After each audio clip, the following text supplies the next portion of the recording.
10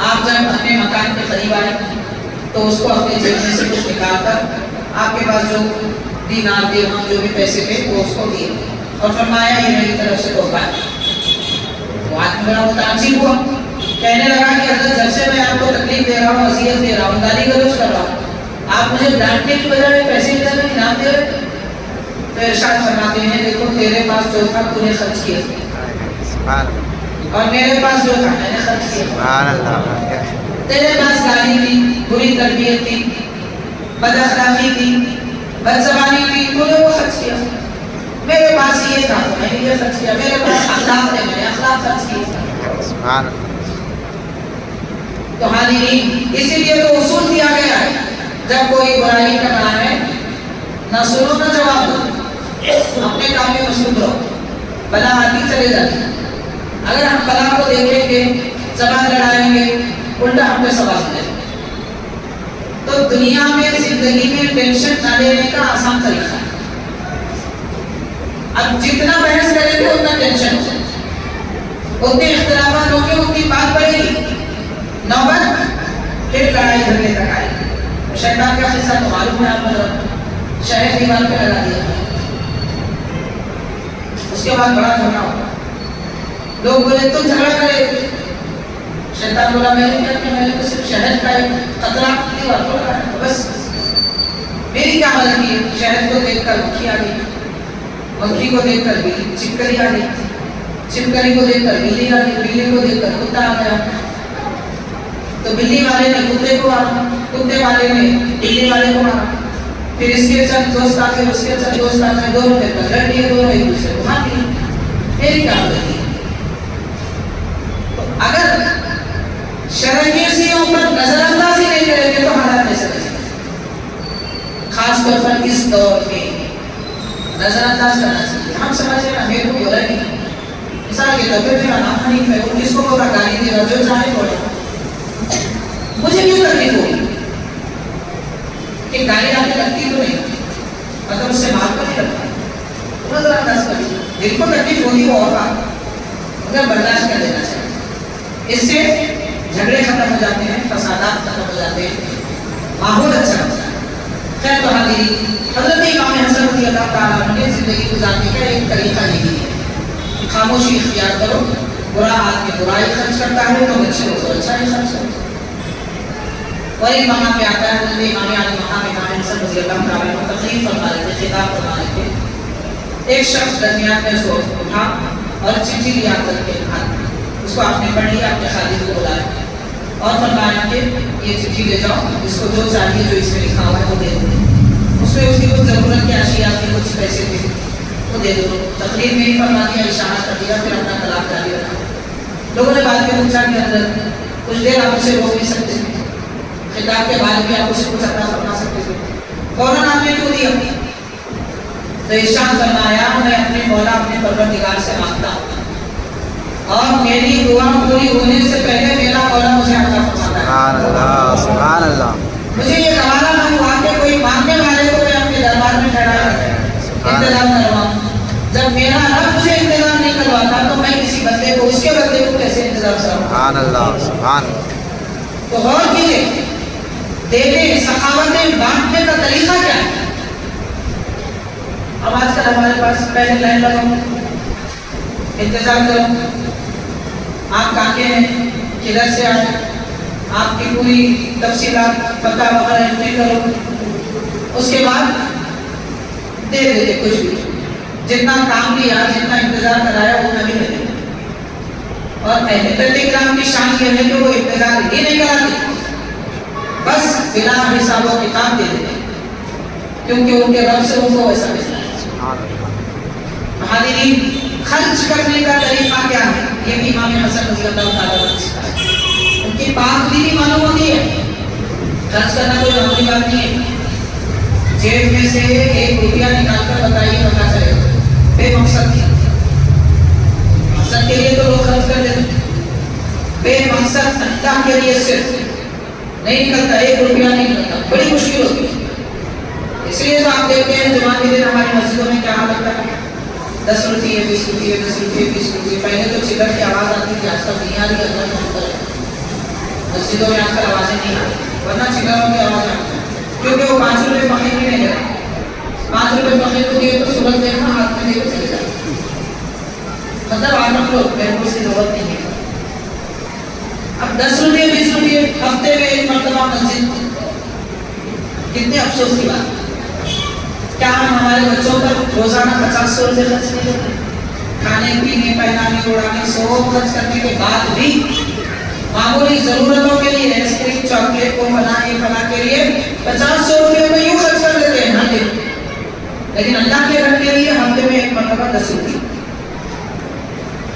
بڑے افسوس کی بات ہے جناب۔ یہ رونا ہے ہمارے قوم کا، ابھی کس کو سنا ہے؟ اب اس کے خیال میں آپ بولیے پارٹی کرنا ہے، ابو کر لیتے میں گوشت ڈال دیتا ہوں، چاول ڈال دیتا ہوں، فلاں کر لو، مسجد کو دینا ہے، مدرسے کو دینا ہے، ارے ایک تو کیا ضرورت ہے؟ فرشتے ہیں پورے، کھانے پینے کی ضرورت ہے کیا مسجد والوں کو مدرسے والوں کو؟ اس لیے 10 روپے دیتے 30 روپے دیتے۔ یہ بڑے افسوس کی بات ہے۔ امام حسن رضی اللہ تعالیٰ لوگوں کو سخاوت کرنا سکھایا کہ کس طریقے سے دیا جاتا ہے، جو مانگے وہ عطا فرمایا بغیر کسی کافر کے عطا۔ حضرت امام حسن رضی اللہ تعالیٰ عنہ نہایت دور سمجھتا، اور وہ سمجھداری آج ہمارے اندر پیدا ہونے کی ضرورت ہے۔ وہ سمجھداری اگر امت مسلمہ میں ہوتی نا، فضول خرچیاں کبھی نہیں کرتی۔ سب سے بڑی نادانی کی بات ہمارے پاس، ہماری قوم میں، خاص طور پر ہماری قوم میں فضول خرچی، بے حد اسراف، ایک پیسے کا فائدہ نہیں، 1 لاکھ روپے خرچ کریں، 1 پیسے کا فائدہ نہیں، صرف خواہش پوری ہوتی ہے، صرف اچھا دکھتا ہے، بس اچھا دکھتا ہے، اچھا دکھنے کے لیے لاکھوں روپے خرچ کرتے ہیں، مگر اچھا بننے کے لیے 1 پیسہ خرچ نہیں کرتے، مطلب دکھانے کی زندگی۔ شادیوں میں فضول خرچی، دعوتوں میں فضول خرچی، جہاں دیکھو فضول خرچی۔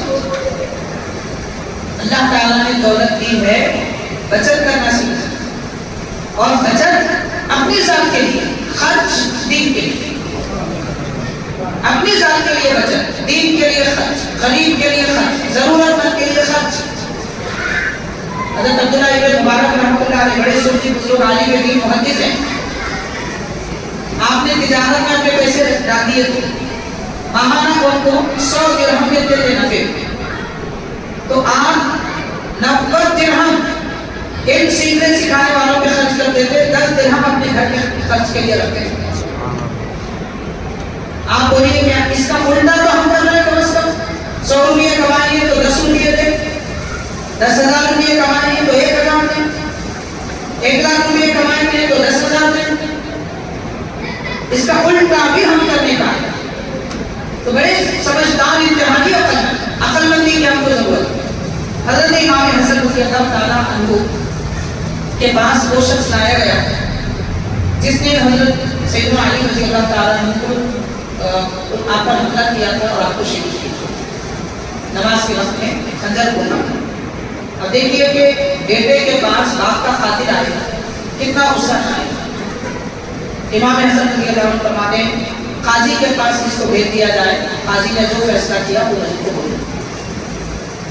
آپ کو خلیفہ امام حسن رضی اللہ تعالیٰ مگر جج کے پاس بھیج دیا، اور اس کے بعد اس نے کہا، وہ جو مجرم تھا کہنے لگتا ہے حضرت میں آپ سے کچھ کہنا چاہتا ہوں، تو آپ نے فرمایا کہ ہاں کہو۔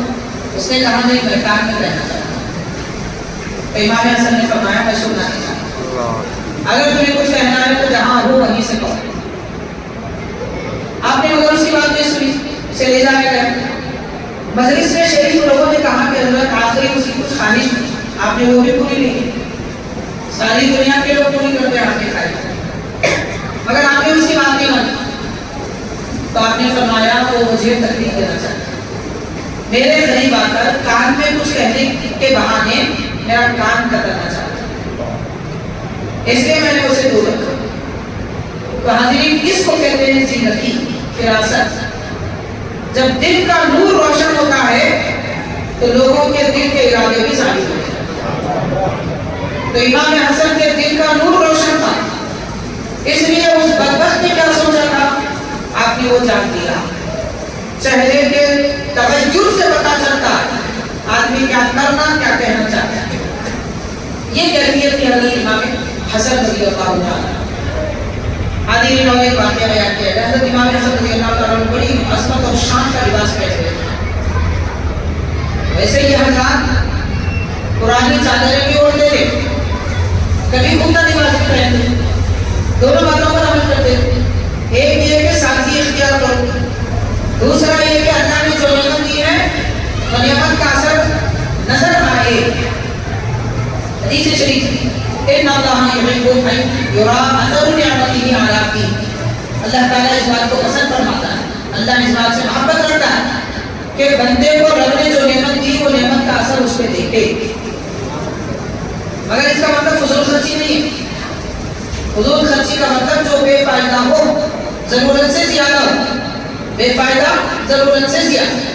مثال کے طور پر اس دور میں نکاح اگر کیا جائے, شادی اگر کی جائے, تو لڑکی والوں پر ایک پیسے کا خرچ نہیں سوائے حاضر صاحب کی فیس کی. ان کی ضرورت ہے. لڑکے والوں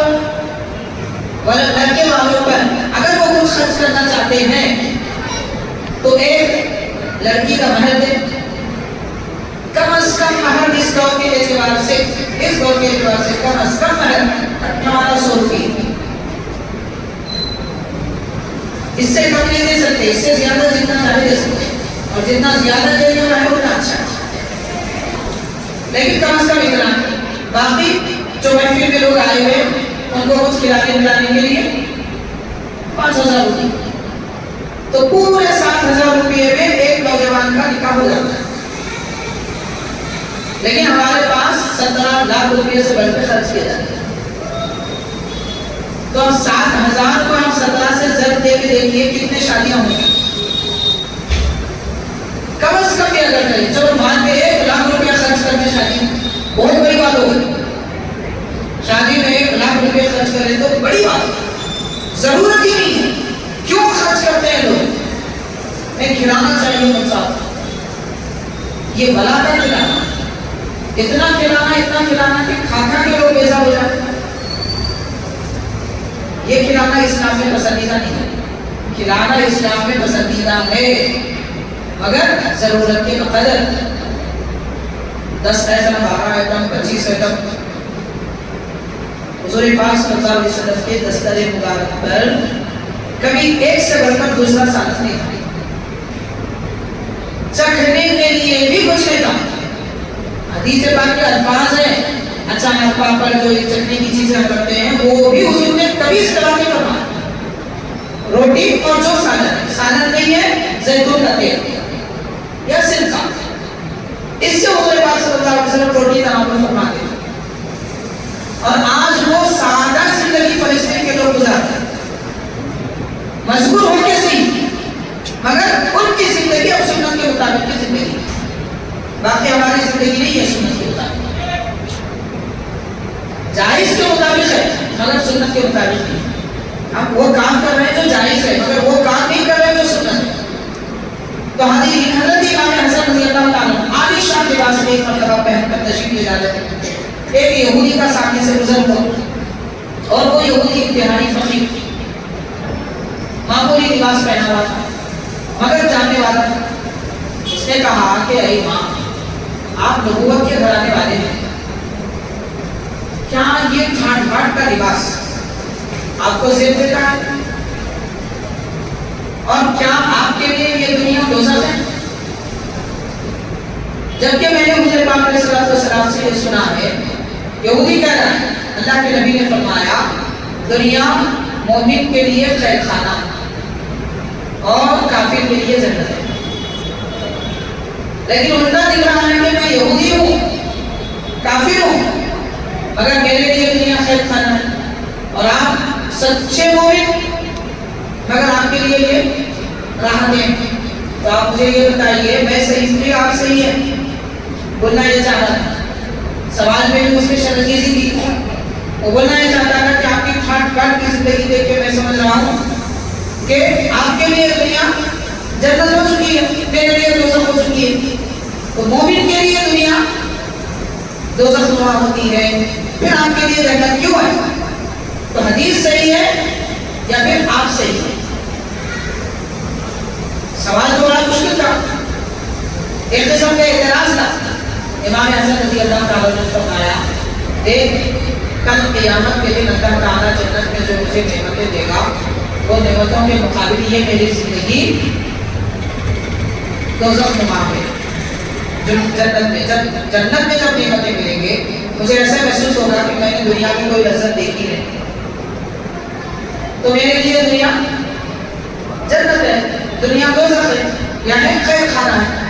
اور کل قیامت کے دن تیرے کفر کی وجہ سے تو نے نبی کا انکار کیا، کفر کی وجہ سے تجھے دوزخ میں ڈالا جائے گا، تو کہے گا کاش دنیا میں چلا جاتا، وہ فقیر زندگی اچھی ہے۔ تو حضور نے جو فرمایا وہ بھی صحیح ہے اور تیری میری حالت بھی صحیح ہے۔ تو اس طرح جواب حضرت امام حسن رضی اللہ تعالیٰ عنہ دیا کرتے۔ حاضرین کرام، آخری بات عرض کر رہا ہوں، حضرت امام حسن رضی اللہ عنہ کے پاس ایک شخص آئے اور کہنے لگے کہ حضرت میں بڑا پریشان ہوں، میری آپ چل کر سفارش کر کے میری مدد کر لیجیے۔ امام حسن رضی اللہ تعالیٰ کو اعتکاف کی حالت میں، تو آپ نے فرمایا اعتکاف کی حالت میں مسجد کے باہر نکلنا درست نہیں ہے، لیکن آپ مسجد کے باہر نکل گئے، اس آدمی کی جو ضرورت تھی پوری کی، سفارش کرنا کر کیا، اس کا مسئلہ جو بھی تھا اس کو حل کر دیا، پھر اس سے فرمایا کسی مومن کی مدد کے لیے قدم بڑھانا ایک دن کے اعتکاف سے بھی افضل ہے۔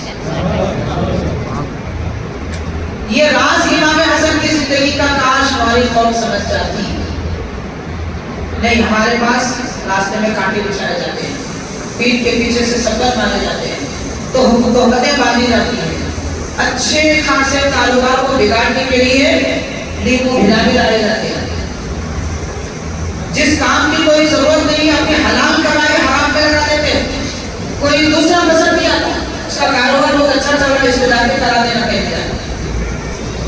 اب وہ کرنے والا آدمی بھی بولتا میرے پاس اور ایک نیا شکرا ہے، اب اس کو کاٹتے رہو، ہر تھوڑے دن میں بلاتا پیسے وصول کرتا، اور کچھ تو بھی تھوڑی دیر کے لیے اچھی چیز دکھنے والی کر دیتا کہ سوچ کہ میرا دشمن خراب ہو رہا ہے، دشمن خراب نہیں ہو رہا ہے، خود خراب ہو رہا ہے، خراب تم ہو رہا ہے۔ تو مومن کی مدد کے لیے قدم بڑھانا بھی اعتکاف سے افضل ہے۔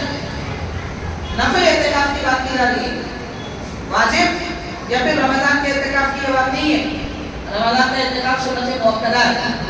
عام دنوں میں کوئی اعتکاف کرنا چاہتا ہے مسجد میں ایک دن بیٹھنے سے اچھا ہے کہ کسی غریب کی مدد کرو، کسی کا بوجھ اٹھاؤ، کسی کے راستے صاف کرو، کسی کی زندگیاں خوشگوار کرو۔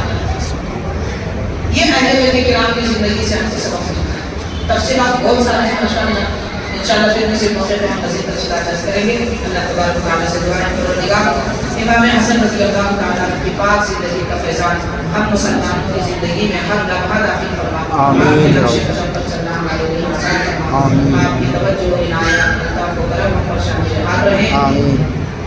اہل بیت کرام صحابہ کرام رضوان اللہ علیہم اجمعین کی محبتوں میں مولا ہمیں خاتمہ عطا فرما، نبی پاک صلی اللہ علیہ وسلم کی میلاد کی برکت عطا فرما۔